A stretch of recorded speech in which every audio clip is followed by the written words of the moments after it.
In a lovely forest, there once lived a deer under a tree.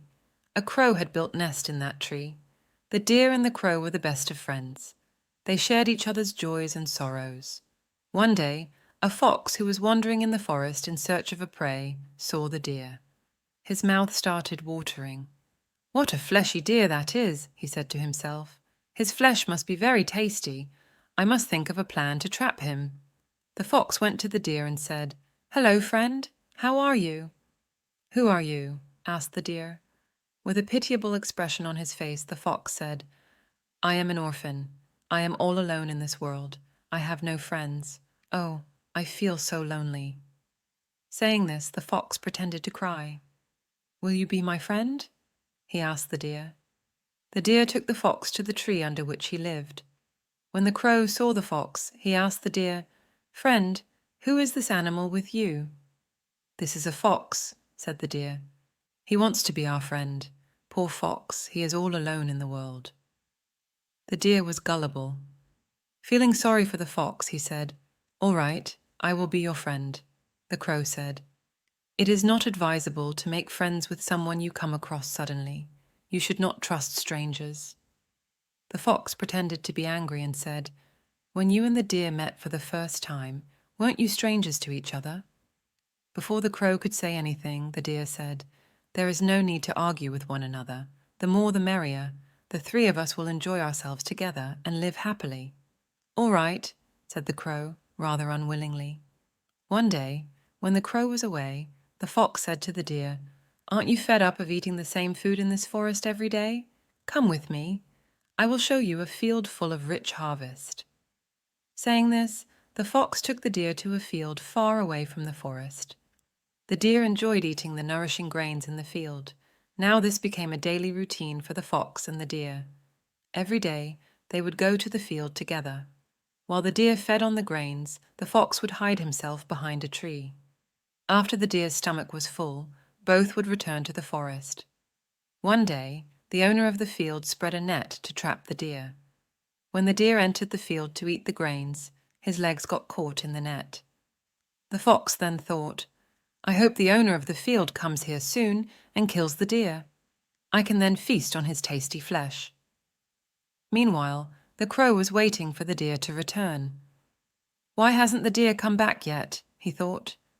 Searching for the deer, the crow came to the field. He was shocked to see the deer caught in the net. "Oh!" exclaimed the crow. "How did this happen to you?" The deer said, "This is the result of not heeding your advice." "And where is that cunning fox?" asked the crow.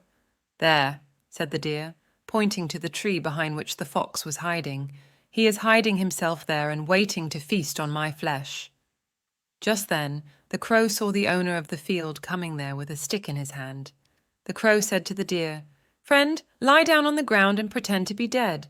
As soon as you hear my cawing, get up and start running fast."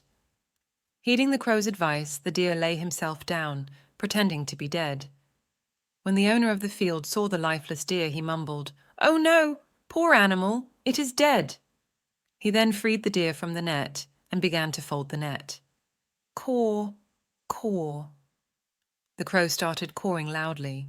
At once the deer leaped up and started running fast. The owner of the field was astonished. He threw his stick at the escaping deer, but the stick hit the fox instead.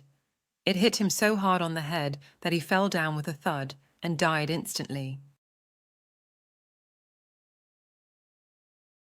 In a small lake, there once lived many aquatic animals.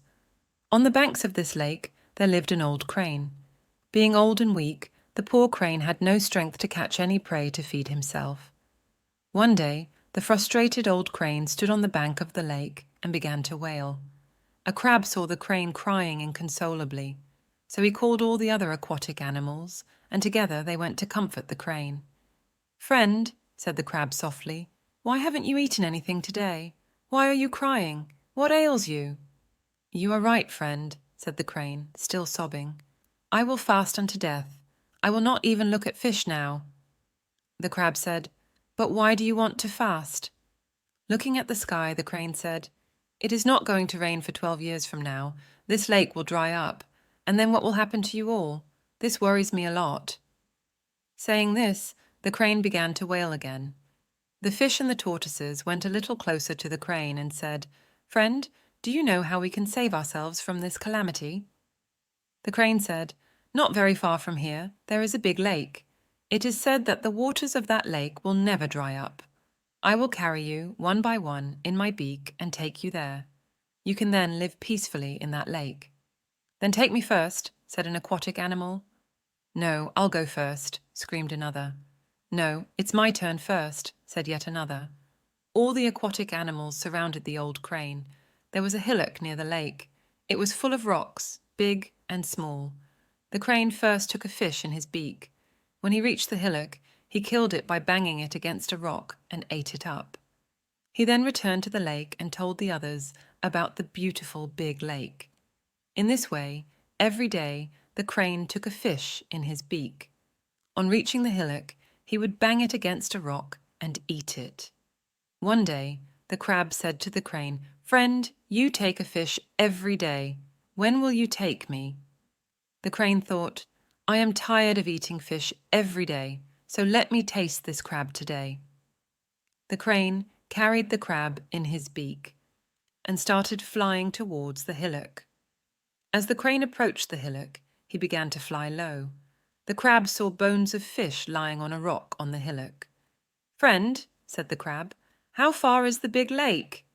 The crane thought, "An aquatic animal is helpless on the land." Thinking thus, the crane began to laugh. The crab saw the crane laughing and came to know of his evil intentions. He cut the crane's long thin neck with his sharp pincers. The crane began to bleed profusely, but the crab was so angry that he bit even more fiercely. At last, the crane and the crab both fell down on the ground. Bleeding profusely and writhing in pain, the crane was soon dead. Meanwhile, the other aquatic animals were waiting for the crane to take them to the big lake. Just then, they saw the crab coming slowly towards them.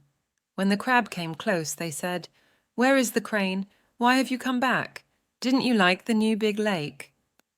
The crab narrated the whole story to the other animals.